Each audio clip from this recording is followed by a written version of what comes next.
Yeah, we're live. It's me, Camden, and then we got Josh and Josh's twin brother, Corey Ostler. That's Just me. kidding.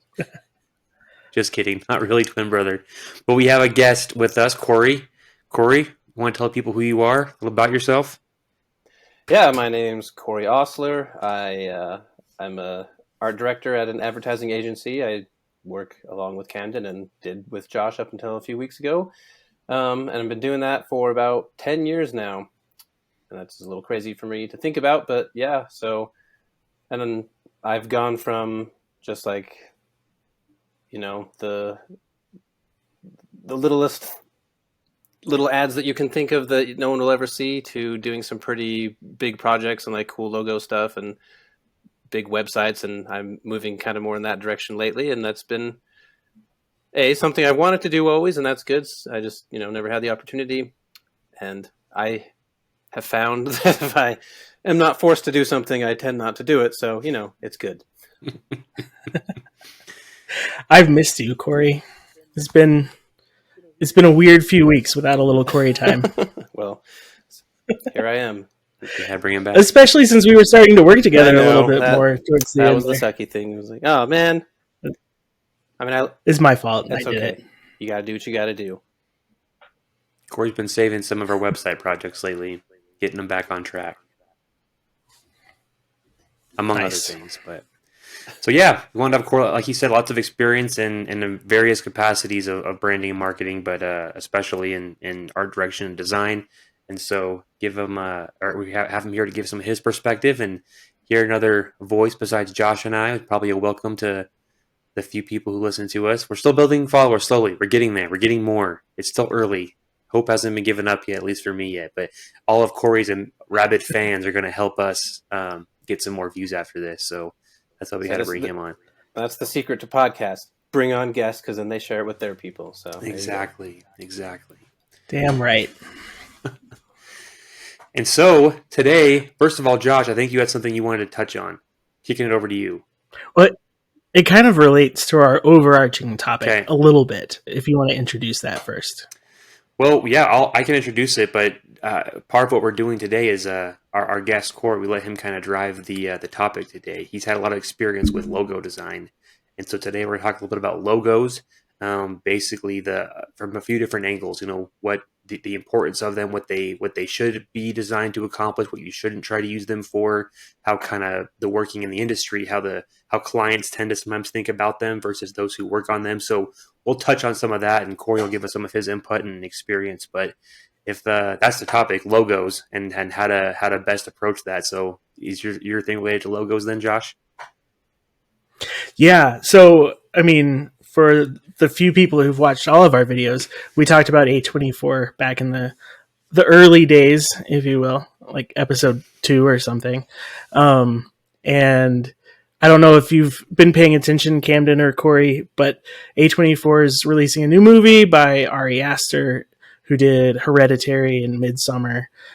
It comes out in April. It's called Beau is Afraid. It has Joaquin Phoenix in it. But in some of the advertisements and on the posters, there's been this little hidden logo. Not hidden, it's just attached to like the bottom of the poster, like a production company. It's an M and a W. Kind of an old school 70s looking logo. And turns out it's like a fake brand that's attached to the movie in some way. There's a really deep marketing campaign about it. It's really cool. I'll send you guys a TikTok that I found that does like a deep dive into everything they're doing. But they've created Instagram and TikTok accounts for this fake brand, and it's interesting. That's cool. I love that guerrilla marketing tactical style. Like I've always wanted to try that. I think we've tried it a couple times, but never to the level that like people get into it. So it's like, man, there's like the secret underground thing that I'm part of. Like I did it for Dark Knight, but they did it first for I think at least one of the first ones I encountered was forget the name of the album, but it's a 9 Inch Nails album from like 2007 or something, and it had like this really like hidden USB drives and like weird bathrooms in like New York and stuff, and like people were really getting into it, and there's like a forum and everyone put it together. That kind of stuff's cool. Whoa, which album was that? I missed that campaign. I forget what it's called. It's the one that has a hand on it. Year Zero. Year Zero. That's the one. I was like, after Yeah. with teeth, whatever that one was. The coolest thing I ever tried to do was to create a Tinder profile as a business to give people discounts, and I got shut down in one day. They were on to you. Too many Yeah. people swiped. Yeah. Cool. I need to check that out. Was it your face on it? That's what I want to No. know. No. Oh. I was married. That was And my out. wife probably wouldn't have liked me just swiping myself. It was as the escape key. That was the name of the company. So if you ever matched, I try to give you 40% off, but sorry if you lost your deal that I disappeared. I got kicked off. Well, it was a good idea. Thanks. Too good, apparently. Yep. Cool. I haven't seen that yet, Josh. Good share. Okay, that's it. That's the only little bit of news I had. Okay. I don't have anything special to other than the main topic today. So let's get into it. If you guys ready for that. Okay. Corey, right. what's the first angle we're going to hit logos from? Well, first, I wanted to say that today's show is especially sponsored by overpriced Stanley Cup. It's a pretty good water mug, but it's definitely not worth what you have to pay for it. And I think you went off script for that sponsorship. and these wonderful, colorful IKEA bowls. I have 47 sets of these that I've bought over time and lost every single one of them, but they're good enough that I keep buying them. Wow, that's true brand IKEA. loyalty. Yep. Why do you keep going back to those bowls, Corey? Because they're cheap. Did you have to put Do you have to make them Is yourself? there instructions? No, luckily, there are several pieces. I think probably that would be a good marketing campaign. Like if you buy like 300, like somehow they all lock together and you can make a couch out of it or something. That'd be cool. Like IKEA sell like one product, but everything you buy, like it's like separate things, but everything hooks together to make something else. So brand loyalty, you keep buying their products, you have more total products. Like, anyways, we need to pitch them this. This is gold. Yep. Oh man. First, we're going to rebrand the IRS. That's what Josh and I decided last week. We're going to rebrand the IRS, and then we'll work on IKEA's marketing plan. Well, good luck with that one. They're known for their marketing tactics. We'll show them. Yeah, but So on a more serious note, what you were saying, I have something that's kind of come up a lot lately in my job. And I won't name names, obviously, but working with a few clients, and especially right now, one that's keeps coming back around again on something, and it's the idea of what people typically want a logo to accomplish. And sometimes I think they think a logo is more like it's supposed to accomplish a lot more than it can. So to start, I wanted to say, even though I'm going to say what a lot of things that a logo can't do, obviously, if your logo looks cheap and low budget, yes, that will affect you, and it does matter, like to have a quality logo. But there's a certain point where if you want it to accomplish too much, it's not going to do it. But here's the 5 principles of a good logo design that I think, as long as you hit these, I'll talk about why that's good enough. So first is simple, meaning you don't want it too complex, especially like the way it looks, because, then it won't look good on a lot of different sizes. It's too hard to remember, which is the next point. It has to be memorable. So if it's too complex, it ain't going to be memorable. If it's too bland or too like everything else like everyone else in your industry is doing, like for example, if you're a plumbing company and you're like, I'm going to put a wrench as our logo. Like, well, that's an icon. That's not a logo. And that icon, you could put it on your website as like the drop down for the tools or the indicator to the tools section, but someone's already done that 1,000 times. And so you're not memorable. You're like, Although, we can argue that sure, it sort of identifies what you do, but a lot of other people do that. So it's not unique. Were you going to say something? I have a question. When you say complex, how do you mean complex? Like too many elements involved, too like it's hard to understand what it is, even though if it has just a few lines. What do you mean by complex? There's a few levels. I'm going to talk about the second level in a second, but what I'm meaning right now is just visually complex, as in it. and the main reason for that is like, if it can't look good at a small size, then at the big size, if you think like, oh, it has all this detail and it's so cool, like that's why usually you don't see. I mean, there are certain genres where this is a thing, but like you don't see like comic book illustration style in a logo because that doesn't work at a small size. The details get lost. Too busy. Yeah, it turns into mud at a certain point. So that's why you keep it fairly simple, generally speaking. Obviously, if you look back to the 1800s, they didn't care about that, and they made their logos, but they also didn't have computers to shrink it down to, every size possible. They had like a stamp or something. And then this one, I'm not sure. This one I have the most gripes about, but I'll say it anyway, and I get what they're trying to say, which is timeless. Just means it's more of a warning of don't follow like something trendy that everyone's doing right now that is like something that only has existed recently and stuff like that, because chances are that in a couple years now you look dated because you chose to go on a specific trend for that year or that time period.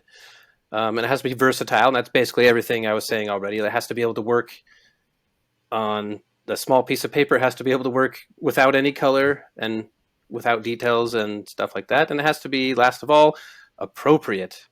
And that means if you're, let's just say, a hospital, you probably don't want to look like a tech startup from San Francisco or something. And we can get into that later. But Josh is thinking about naked logos.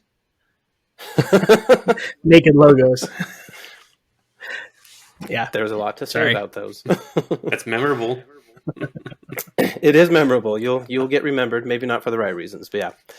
But anyway, so that's like what a good logo is. So here, that's what they can do. A logo can do those things, and if it is, it's memorable and someone remembered it. But what I was reading this article about what a logo can't do, and let me try to read what I wrote here, and then I'll probably start ad-libbing halfway through, because that's what I usually do. But the meaning of a logo, or the meaning a logo has, is determined by the touch points of the rest of your business, which we've talked about a lot in our workplace. For example, it's similar to like the seal of a king in medieval times. A king has like a stamp that he puts his mark on it, and then that goes out to the public. And when they see like a letter from the king and it has that seal on it, they know that seal to them means authority, power, and this person has this gravitas behind them. And that meaning, let's just say you were a crappy king and you didn't have a big army and you were just some like a lord that was like trying to make a play for power, and you were putting your seal on things, but people get that and they're like, well, I know I can disregard that because there's no real power behind that.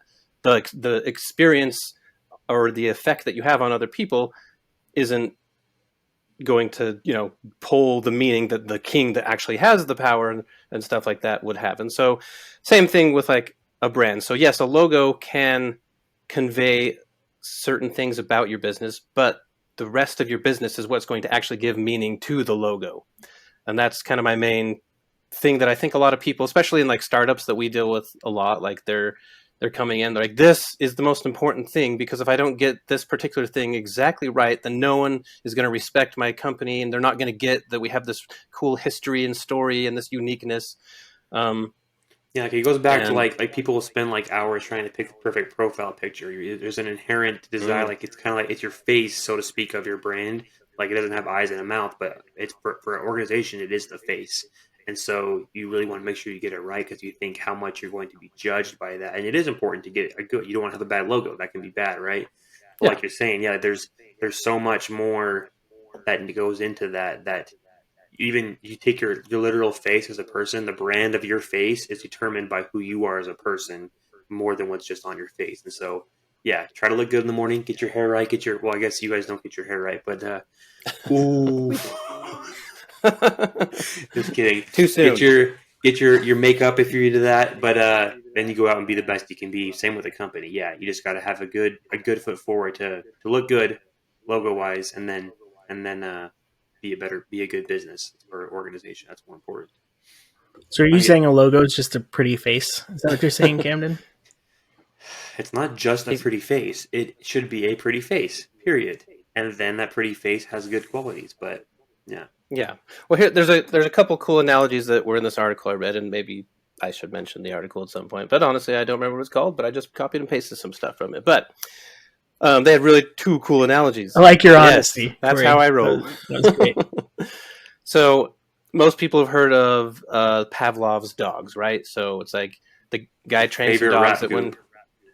yeah, Pavlov dogs. basically, yeah, it's like he rings a bell and then he gave them food, and eventually he trained them so that all he had to do is, he put the food in front of them, and naturally their saliva glands would activate to get ready to start chewing and digesting the food. That was like the sign, like I'm getting food, I start salivating. That's the biological response the dog has.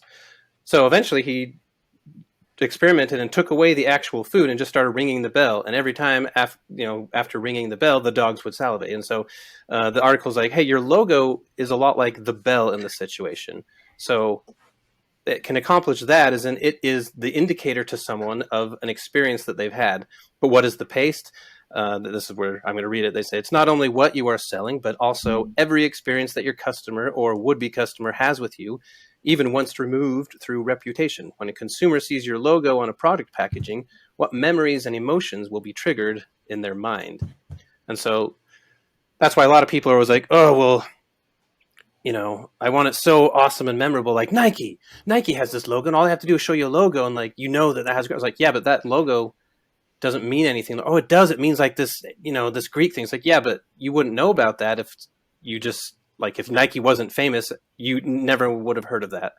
I mean, maybe some Nike nerd scholar would know that, but you wouldn't. It's just it's just a squiggle. Like it means nothing until the user experience, like, oh, I know what it means. And one other analogy they had, which was great. It's like, compare it to $1,000 suit, let's say. So sure, that's awesome. But if you show up to a meeting dressed in if you show up to a meeting dressed like, or not dressed like, if you just rolled out of bed, yes, that's going to affect you. But if you have $1,000 suit and you wear it to a meeting, is that going to make that much of a difference compared to just like, a $300 suit? Is it really going to make or break who they are? No, it's how you act when you're in the suit. The suit says, yes, I'm saying luxury. I'm saying we mean something. And maybe if someone knows that it's $1,000 suit, they'll do that. But if you're a clown in the $1,000 suit, it doesn't matter how good the suit is, because they're still not going to respect you. And you would still not, this is like they said in a job interview. Let's say you showed up to a job interview in that suit. If you still didn't know what you're talking about, that $1,000 suit is not going to get you the job. However, if you had a personality to match that, then the $1,000 suit becomes an asset. And so that's what they say. A logo is not the cornerstone of your brand. It's the cherry on the sundae, a seal of approval, like the king thing, that only works if you do relentlessly and across all of your company's departments, or if you build a brand that's worth remembering. And so that's kind of one of my spiels about, what a logo can accomplish. It can accomplish a lot, but it cannot, and this is marketing in general too. Like, this is not just a logo, but your advertisements can only be so good. If your product sucks, I'm sorry, it doesn't matter how good your advertising is. The good advertising will get people to try your product once, but if you want any repeat customers, it has to actually be a good product. Preach. Yes. Yeah. I mean, it's like, so I guess if I were to summarize what you're saying, Corey, is like, a logo is important for presentation purposes, but you have to grow into it. It's not going to make or break you. Yeah, unless it really sucks, then it could, sure. And that's why, like, there's some gray area where, like, yes, it needs to be good, but if you get like that, and the reason I brought this up is because if with a client right now, they're very hung up on the logo, because they don't really know what they want, but they know it has to be good. But they're putting so much stock into, like, if we get this wrong, this is the thing that will break our business. Like, this is the thing that will take us under. It's like, not necessarily, and not necessarily, like, for sure not, because that's not, how a business works. Like, as long as you're getting a competent logo, then it's something worth what you are going to get out of it. Like, I'm not saying you should go on Fiverr and just get some rando to give you like a 10-second logo, because you're going to miss some of the other marks that I mentioned of, like, being memorable, timeless, versatile, and appropriate, possibly. I mean, they might have a good thing, but it likely won't be unique. But past a certain point, there's only so much you can do, like the $1,000 suit. Yeah, the suit still has to fit well. Yeah. It can't just be like a baggy I mess. think this highlights the importance of doing a brand strategy, um, like figuring out what you, to the degree you have an understanding of like who you're going after, the core essence of your brand, the values, what you're trying to get across, the personality, those things, you can understand how to represent that better, or what visual identity logo represents that better. I think people who don't know that very well are the ones who are like, well, we're this and we sell that, we're trying to go here and want to be this, and they try to package that all up into a complex weird logo and stuff. And to the degree you understand, no, it's okay. With this at our core, we're this. Let's make sure that that core essence is communicated visually. Then you can get something that's simple but memorable and on brand, and then you back it up by walking the walk after you have the logo, because you know who you actually are and how you're going to be in the suit, so to speak. So easier said than done, but that's why, at least at our agency, we recommend doing brand strategy if you can afford it, and be patient enough before you just dive into a logo. Because all kinds of logos might look good, but they might not all be on brand. They might not all quite fit what you're trying to be and go after. Yeah, and that's the thing that I think that this company's kind of missing, is that they don't know, they don't and this is the hard thing about my job in general as a designer, is unfortunately, even though you can tell like a good painting, you can tell a good, like someone who has skill, but to know the difference between two master paintings of like, well, what's better? I don't know. Like same with like a logo, like, well, at a certain point, which logo of the 10,000 options that you've given me is the right one? And if you don't have some sort of criteria to weigh it on, then you're never going to know. You're just guessing. And that's the problem that a lot of clients run into, is like, I don't know what's good, but I'm afraid to make the wrong choice. So I just want to keep seeing options. I want to keep going. And I think that I'm going to know it when I see it. I'm going to know the magic thing. But your brain will never settle because it has nothing to compare it to. You don't know what you're going for, you know? Ooh, can I ask you a question, Yes. Corey? So this is a little bit of a callback to something Cameron and I were talking about on, was it the last episode? Is like the way we present things to clients and the way we talk about what we do, especially in the agency space where we have to show a client something and then talk through the reasons for it. And I feel like I've experienced a lot and been part of a lot of situations where we give clients a bunch of options and stuff, and we're kind of like, what do you like? And we don't necessarily like sell them on a particular idea, which I think sometimes is a lack of confidence in the presenter, and sometimes it's because we don't even know what they want. But is that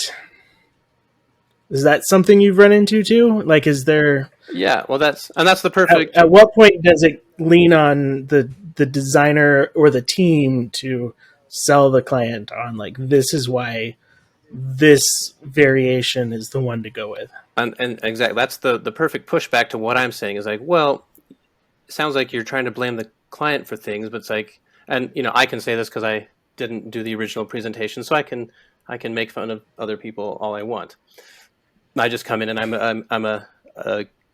in it, but I'm sort of an observer, and I sort of present, but I wasn't the lead presenter on some of these, so that's fine. So I can say this stuff. But yes, if you that's the thing that I'm saying. Like, if art is arbitrary, and so if you don't present your work in a way that shows, well, here, I have an article. It's three things. Sorry, I have a lot of articles, but they just have a little point here. It's actually where'd it go? Right here. You can look it up too. It's from Dropbox.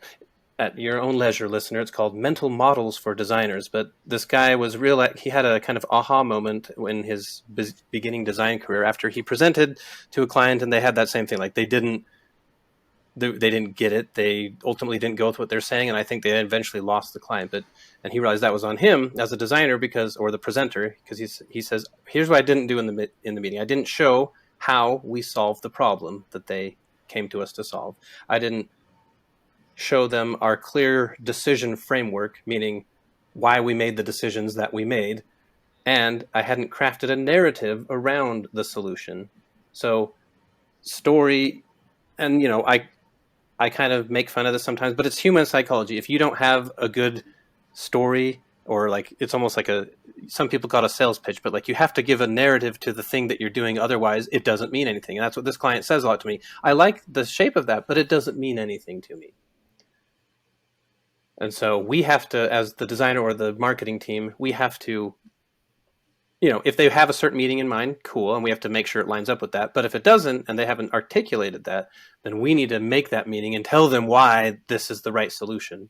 They may disagree, but if you're not at least making the push, like of that confidence that you were mentioning, like, yes, it's a lack of, I know this will work because of this. And sure, you might be bullcrapping a little bit because you don't know if it's going to work because you don't know, but at least it's founded on sound principles, and based on everything that we can know, it should work.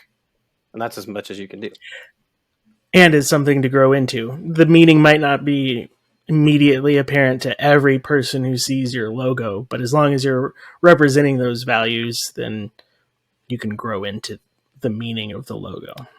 Yeah, and I think you're referring probably to the same reference thing that I have in mind when you're saying that there's this guy named Sagi Havi, or I forget his last name, whatever.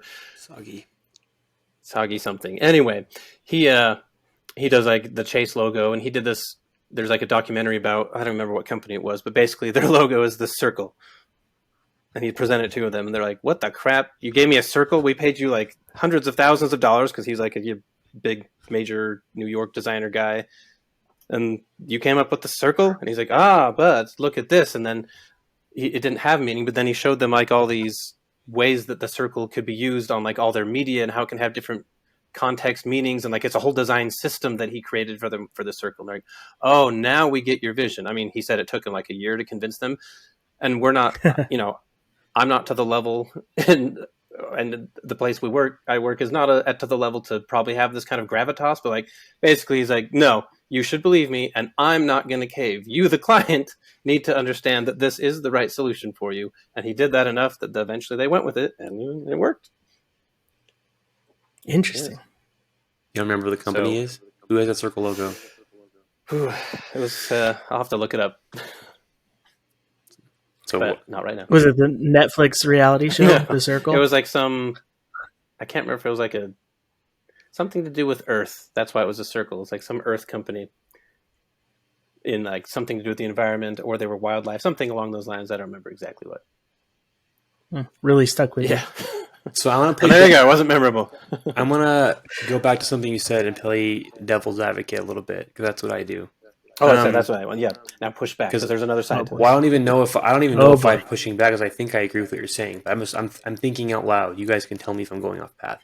If you're trying to do something that is, like following that criteria, not being too complex, being memorable, being appropriate. What was the other ones? Simple, memorable, timeless, versatile. And versatile. That's right. Okay. Yeah, those two. Is there ever a time? I did a TikTok about this a while back on our page. I was thinking about I don't know if you guys have read or heard the kind of talk in the industry right now, how we're moving more and more toward like a homogenized, colorless world, because everyone's simplifying, taking back the layers and like depth of their logos to be simple, flat, a lot of black and white or very muted colors, and less total color, maybe one color involved. Anyways, I was doing a TikTok about like how that's a style lots of people seem to like and want right now. Like it's hot right now, and so you could be like, okay, I want to do that. But where's the balance of doing what is going to be well received now, but also standing out from others and being different enough that you don't get lost in the crowd? And so I'm wondering if there's ever situations, or if it'd ever be a good strategy to intentionally break some of the rules that you just gave us, just so you look different and stand out. You can be more memorable because you're not following the rules the way everyone else is. Like, what if you had a super complex logo, but it's so memorable and so distinct, and maybe you have something about your brand. Josh and I talk about Liquid Death a lot. I wouldn't say it's too complex. It's simple in the sense that it's just like a skull. Like, it's not hard to understand what it is, but it's very detailed. And I don't know how well it would look small. I don't know. Maybe that's not a good example. But liquid No, it is. It's for a more of water it's a perfect icon. example. for a It's water perfect company, example. it's not appropriate technically for a water company, but yet it is because that's what makes it so awesome. Is it's the most brand recognized water now in the world because it kind of broke some of those rules for water. Well, yeah, and so let me reframe kind of what you said is and see how it technically it does fit into these because, like you said, if every like this is a common marketing thing. If everyone is zigging, you zag because you need to stand out. That's the number one problem that the modern capitalism has is there's for every business idea you have 10,000 people are already doing some variation of that, and you need to stand out from those. And so I would say what Liquid Death, let's take that as the example. What they're doing is being memorable in a crowded field of a bunch of random water stuff. And whether or not that's appropriate, I think it's appropriate for the audience that they chose to go for. So it's not appropriate for regular water, but I think at least the documentary I saw about them, like, water is such a universal thing that everyone has to have at some point. Obviously there's water bottle type people as opposed to I'm just going to get it from the tap, and like maybe that's a specific, demographic, but it's universal enough that it's like this is a place where and that's why some of the water bottles are like the brands are so generic that like they just don't mean anything. It's like a font with like perhaps sometimes a mark, but it doesn't usually. And so what they did is so unique that I'd say they're memorable and they're appropriate in that, like, who's buying them? It's probably, younger teens and stuff like that. Your grandma probably isn't going to go like, oh, well, that looks like some good water for me. But we're not trying to sell to grandma. We're trying to sell to the people that, weren't normally buying lots of water. That's a good distinction. Appropriate for what you are as a brand, not necessarily what's expected for your category, your product, your service. If Liquid Death had that logo and then just marketed like every other water company, then it'd be weird. Like, why the heck do you have this? It doesn't fit. But when their whole company is their brand, right? Their product's not that unique and special, other than the fact that they have this branded message behind it. And so, anyways, so yeah, that's a good distinction of what you mean by appropriateness is like appropriateness to who you're going to be going forward, not necessarily what's expected. So Exactly. So then, is there a case then for doing what everyone else is doing and following some of the trends, like the flattening of logos, which I have a theory goes back to like changing of phone app icons. I think Apple made a change like 10 years ago to flat icons, and everybody started doing it, and now it's ubiquitous. Yeah. But anyway, like if your customer base is or could be anyone, like I think that TikTok you shared, Nissan was one of the examples in like their new flat logo. I think Audi went flat recently. Like anybody can buy one of those cars in theory. So should you follow a trend if you're marketing to anyone? Well, and this is like to go back to what we were just talking about. So yeah, like Camden said, if you did the Liquid Death logo and then your actual brand was more like a generic water bottle company and you were, hoping that your sales would appeal to grandmas, then no, you missed, because you just failed at what you were trying to accomplish. So, and the reason that most people do go down that in the first place is because obviously it's working for somebody, because that's why everyone's doing it. Everyone's, that's why the musicians on the street, they always put a few dollars in their own hat or whatever, so that when people walk by, they're like, oh, well, other people have already approved of this person being good, so therefore I'm more inclined to do it, rather than, oh, he's just a loser, homeless guy, I'm not going to give them any money. It's like, no, they're successful already, keep giving them success. It's this perception we have as humans of like, oh, you are already successful, therefore I respect you more. For better or worse, that's how we work. So that's why people tend to go that way. My point was that, like, for example, well, and maybe we can transition here into how maybe when that's the wrong time to try to stand out, when maybe going more generic would have worked. So IHC right now, there's a lot of talk in the design community and branding in general of their new logo they unveiled either yesterday or a couple days ago. IHC being Intermountain Healthcare. Intermountain Health organization in Utah, where we're at. So They have had their old logo for at least 20 years, I think, and it's pretty generic. It's nothing special, but it did read hospital, and it did say, we are a trustworthy source that when you're sick, you can trust us to take care of you. We're not out there, we're not boring, or we might be a little boring, but at least we're, what you expect from a hospital because what do you go to a hospital for? Do you want a liquid death type brand experience when you go to a hospital? You don't. And so the brand that IHC has come up with, at least among the design community they're talking about, is it looks, a lot of people are like, oh, it looks like Play-Doh. And it's like, no, it is a cool logo for the appropriate type of company. As in, like, there's tech startups in California that have like these really bubbly, fun logos that are like out of the box, and it works for them because why? Because they're trying to stand out in a crowded field, and that's the only way they can survive. It's like if you're new to Instagram or something, you can't just have the same crap as everyone else. You have to start doing something to stand out. People scroll, like, that's how, think about like billboards driving by and scrolling through your social media, like same, blah blah blah blah blah. It's called stopping power. If you don't have stopping power, then you get ignored. However, you can have stopping power for the wrong reason, and I think this might be where the IHC or IH logo is kind of going into, because you're telling people, like, at least from my experience, and maybe I'm wrong, maybe they want to be the fun, energetic, bubbly hospital that's outside of the box, and it's like the Patch Adams Hospital from the movie, right? That would be an appropriate logo for that. From how my psychology is understanding it. For them, if I'm going to have heart surgery, I don't want it to be a clown show, right?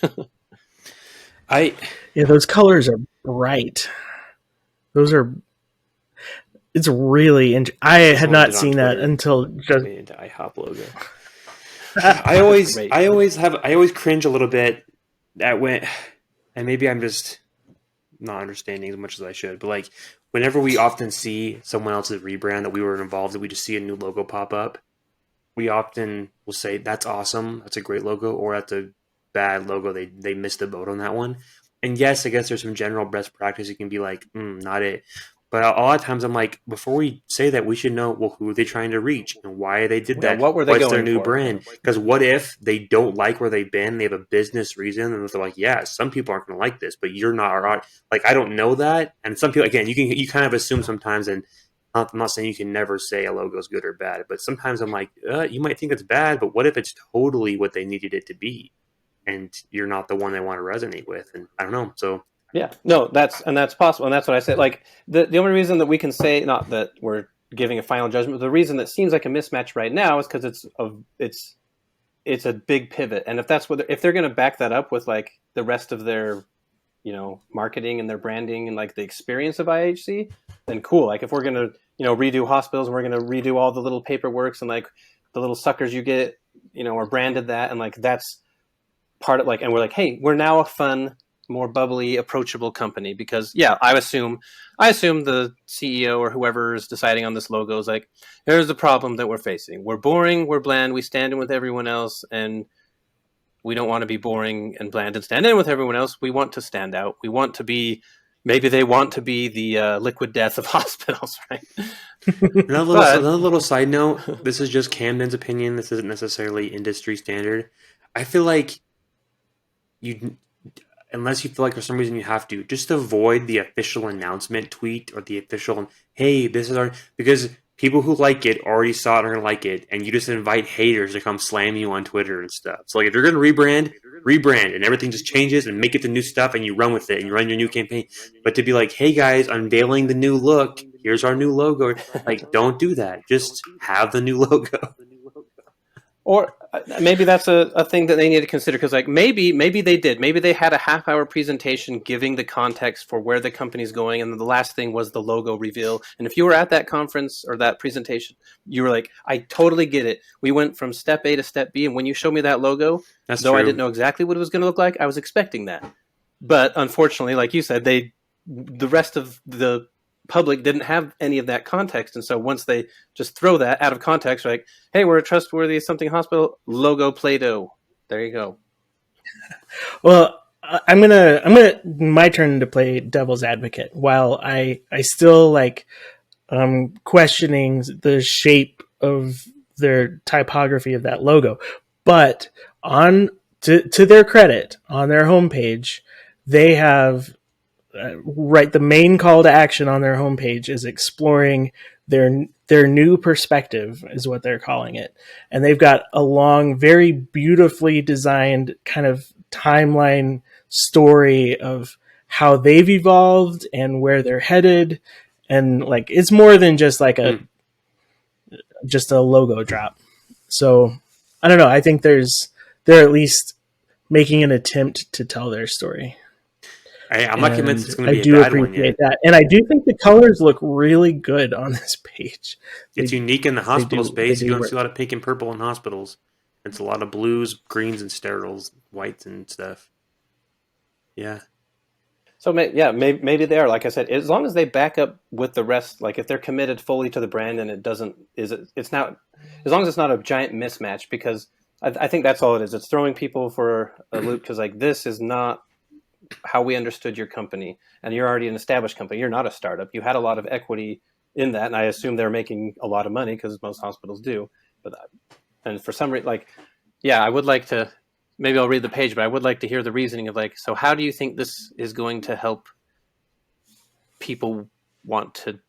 I don't know. Like, Corey, maybe I don't even understand the Corey, hospital industry enough. Like, you can't make it do too much, though. It's not going to treat people on their medicine, right? That's what you said. It's just a face. It's just a pretty face.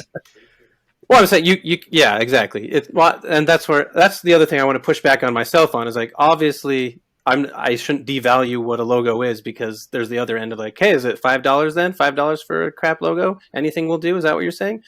No. There's a massive value that you can get from a good logo and if you do a crappy logo, oh, you're going to pay for that. Trust me.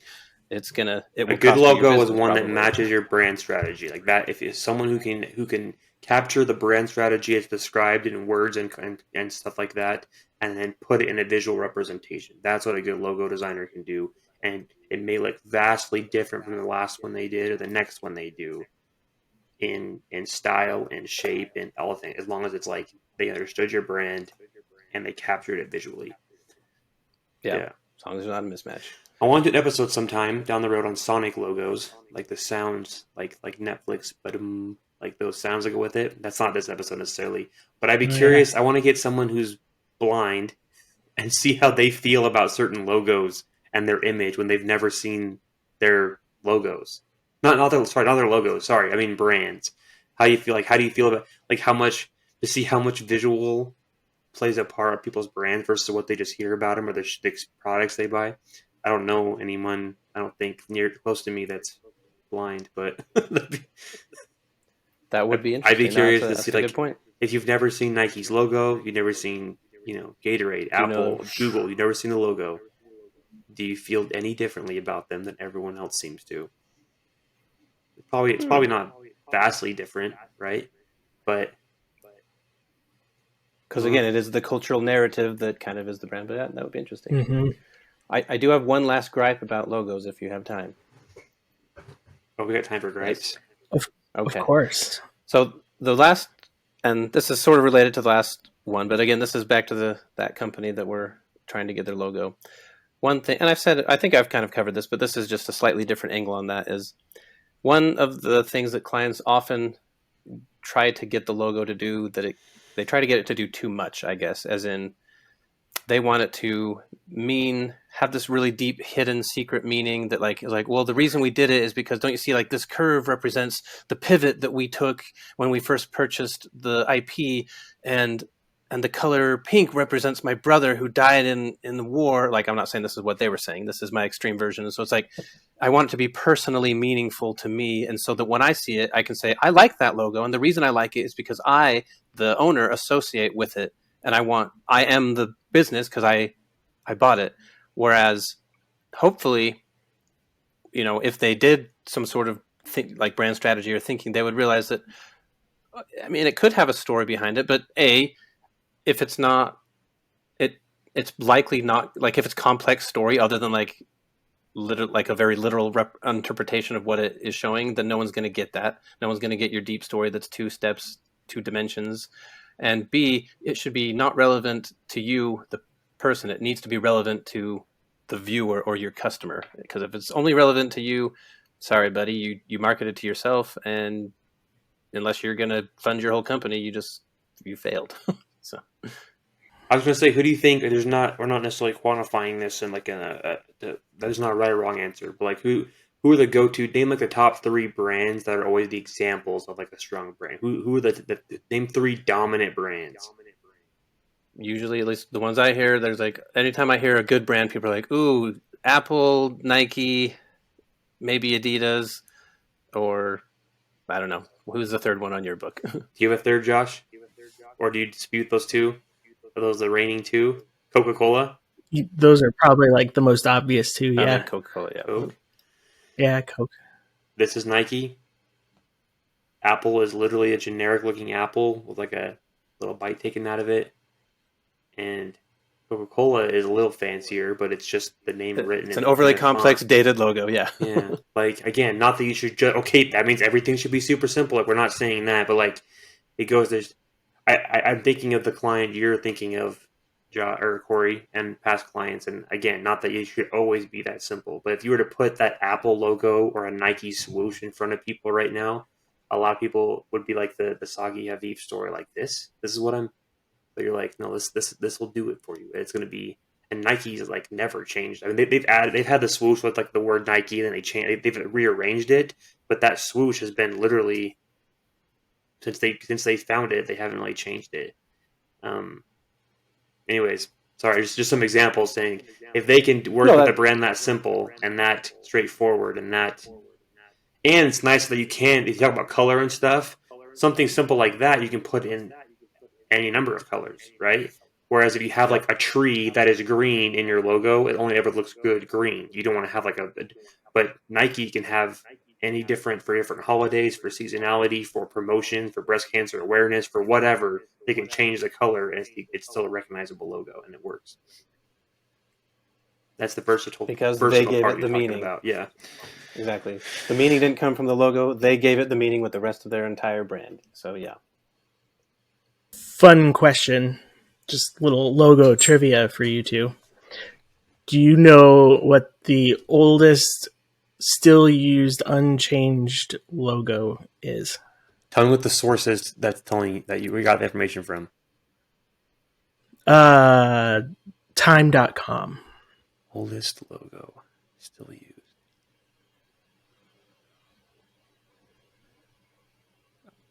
Don't Google it, Corey.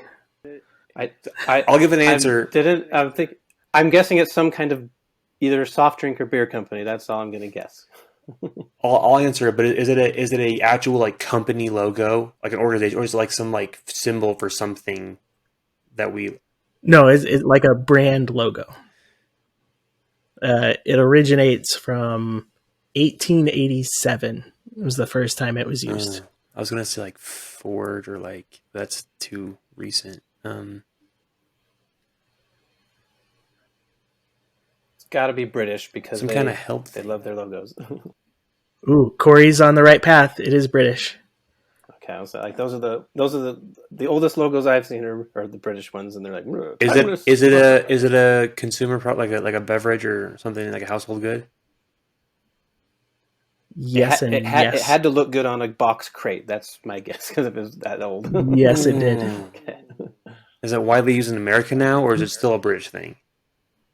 Hold on, I gotta make. Yeah, I knew of it when I found it. It is a very much an American product. You can buy it at Walmart. I feel like I've read this somewhere, but I can't remember. Late 1800s. I gotta make sure. British. Yeah.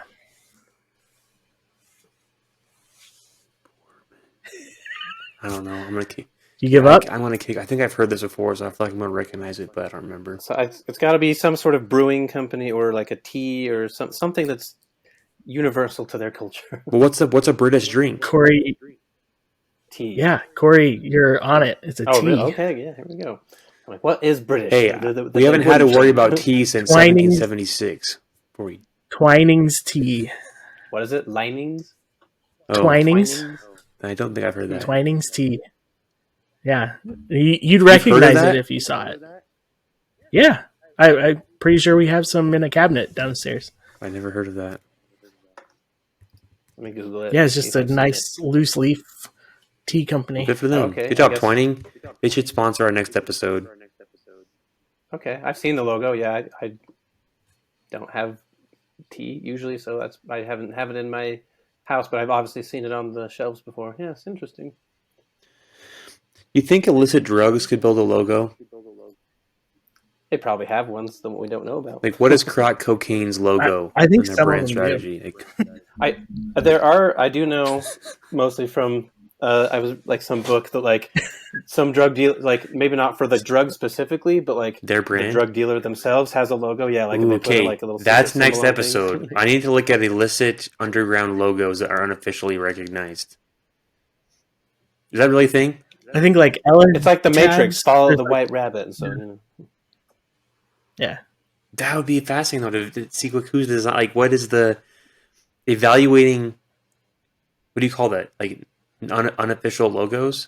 Like just no, it's a logo. Yeah. I mean, just yeah, it's a for logo, but it's an like illegal it's not for, product. for I guess, Well, and that's where like the true power of a logo too, because it's literally just a symbol that has this hidden meaning. Like I see this, I know this means cocaine, or I see this and I know this means like really cool, like underground bar that no one else knows about. You know? All right, I'm gonna You go. gotta- I'm you gonna make gotta some know purchases something. over the next week, and I'll have some logos for you guys next week. Nice. I want to talk about band logos at some point too. Ooh, yes. And you I mean think that's a fun BAND topic. and not BANNED, although both would Oh, be speaking of interesting. inappropriate band logos, the old Tool wrench. Corey knows Oh, what they I'm knew talking what they were about. doing. They knew what they were doing. Purposely We need to get a inappropriate. band client. That'd be fun. That would be cool. Nice. That's like my dream to like make album covers or like a cool poster for.